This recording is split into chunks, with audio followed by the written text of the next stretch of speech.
Issue,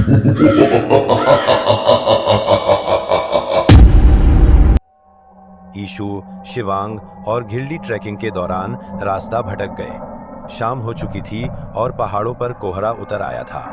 तभी दूर एक पुराना गांव दिखा, भैरवपुर। गांव अजीब तरह से शांत था, जैसे वहां कोई जीवित न हो। लकड़ी के जर्जर घर, बंद खिड़कियां और सड़कों पर जली हुई अगरबत्तियां। तीनों ने एक बूढ़े आदमी को देखा जो माला जप रहा था। घिल्डी ने पूछा, यहाँ कोई रुकने की जगह मिलेगी? बूढ़े ने कहा, भैरवपुर में रात नहीं बिताई जाती। सूरज ढलते ही सब घर बंद कर लेते हैं। घिल्डी हंसते हुए बोला, डरने की क्या बात है? बूढ़े ने सिर्फ इतना कहा, अगर भैरव की घंटी बज गई तो कोई नहीं बचता। तीनों को लगा वह पागल है। उन्होंने एक छोड़ा हुआ मंदिर देखा और वहीं रात बिताने का फैसला किया। मंदिर के अंदर टूटी मूर्तियां, सूखे फूल और बीच में एक काले पत्थर की मूर्ति थी जिस पर लाल धागा बंधा था। शिवांग ने जिज्ञासा में धागा छू लिया। उसी पल हवा भारी हो गई और मंदिर की दीवारें जैसे फुसफुसाने लगीं। जाग गया। मंदिर में आग जलाकर तीनों बैठे थे। बाहर बारिश शुरू हो गई थी। अचानक घंटी की हल्की आवाज आई। घिल्डी बोला, शायद हवा से हिली होगी। पर ईशु ने देखा मंदिर की छत से कोई परछाई उतर रही थी। वह धीरे धीरे जमीन पर आई और मूर्ति के पीछे गायब हो गई। हवा में राख उड़ने लगी। शिवांग ने डरकर कहा, चलो यहां से। तभी मूर्ति के पास रखा धागा खुद खुलने लगा और जमीन पर गिर गया। मूर्ति के नीचे दरार खुली और वहां से काली राख उठकर हवा में घुल गई। मंदिर के कोनों से किसी के पैरों की आवाज आने लगी, नंगे, गीले, भारी कदमों की। घिल्डी ने टॉर्च मारी, कुछ नहीं दिखा। तभी घंटी जोर से बजी और सब तरफ सन्नाटा। बाहर का तूफान जैसे रुक गया था। दीवार पर किसी ने खून से लिखा था, भैरव जाग गया। मूर्ति अब थोड़ी झुकी थी और उसकी आंखें लाल चमक रही थीं। ईशु ने कहा, यह सब भ्रम है, चलो निकलते हैं। लेकिन जैसे ही उसने दरवाजा खोला, बाहर पूरा गांव जल रहा था। हर घर में आग लगी थी, मगर कोई इंसान नहीं दिखा। हवा में राख के साथ किसी की हंसी गूंज रही थी। उन्होंने मंदिर से बाहर भागने की कोशिश की, पर रास्ता गायब था।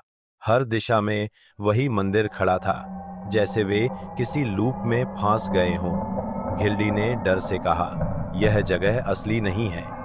तभी मंदिर के बीचों बीच काली राख से कोई आकृति बनने लगी। विशाल कद, लाल आंखें, बिना चेहरा और गले में सैकड़ों जले हुए धागे। वो धीरे धीरे आगे बढ़ी। तीनों ने पीछे हटना चाहा, लेकिन अब जमीन नरम हो चुकी थी, जैसे मिट्टी नहीं, किसी की राख पर खड़े हों। वो आकृति रुककर बोली, धागा किसने तोड़ा? शिवांग चिल्लाया, मैं। आकृति मुस्कुराई और उसके हाथों से धुआं निकलने लगा जो सीधे शिवांग के मुंह में समा गया। उसकी आंखें पलटी और उसका चेहरा काला पड़ गया। अब उसके मुंह से वही आवाज आई, भैरव जाग गया। अब शिवांग बदल चुका था। उसकी आंखें जल रही थीं और शरीर पर राख जम गई थी। ईशु और घिल्डी ने उसे रोकने की कोशिश की, पर वह हवा में उड़कर दीवार से टकरा गया। दीवार टूट गई और उसके पीछे से एक सीढ़ी दिखी जो नीचे जा रही थी। वे दोनों नीचे उतरे। वहां एक बड़ा हवन कुंड था, जिसके चारों ओर सैकड़ों लोगों की जली हुई खोपड़ियां रखी थीं। बीच में वही मूर्ति अब खून में डूबी थी। शिवांग पीछे से आया और ईशु का गला पकड़ लिया। एक बलि बाकी है, उसने कहा। घिल्डी ने पत्थर उठाकर उसे मारा, पर शिवांग हुए बोला, अब तेरा नंबर है। तभी मूर्ति फट गई और वहां से सैकड़ों आत्माएं निकलीं, हर एक के चेहरे पर भय। ईशु और घिल्डी भागे, पर रास्ता धुएं में गुम हो गया। ईशु ने पलटकर देखा, घिल्डी अब जमीन पर था और मूर्ति की राख उसके शरीर पर चढ़ चुकी थी। वह चिल्लाया, भाग जा ईशु। ईशु किसी तरह बाहर निकल आया। सूरज उग चुका था। गांव अब सामान्य दिख रहा था, जैसे कुछ हुआ ही नहीं। उसने पीछे मुड़कर देखा, मंदिर गायब था। बस जमीन पर एक काला धागा पड़ा था। ईशु ने सांस ली और मुड़ा। तभी पीछे से घंटी बजी। उसने धीरे धीरे सिर घुमाया। शिवांग और घिल्डी वहां खड़े थे, मुस्कुरा रहे थे, मगर उनकी आंखें अब पूरी तरह लाल थीं। उन्होंने एक साथ कहा, भैरव अब तेरे अंदर है।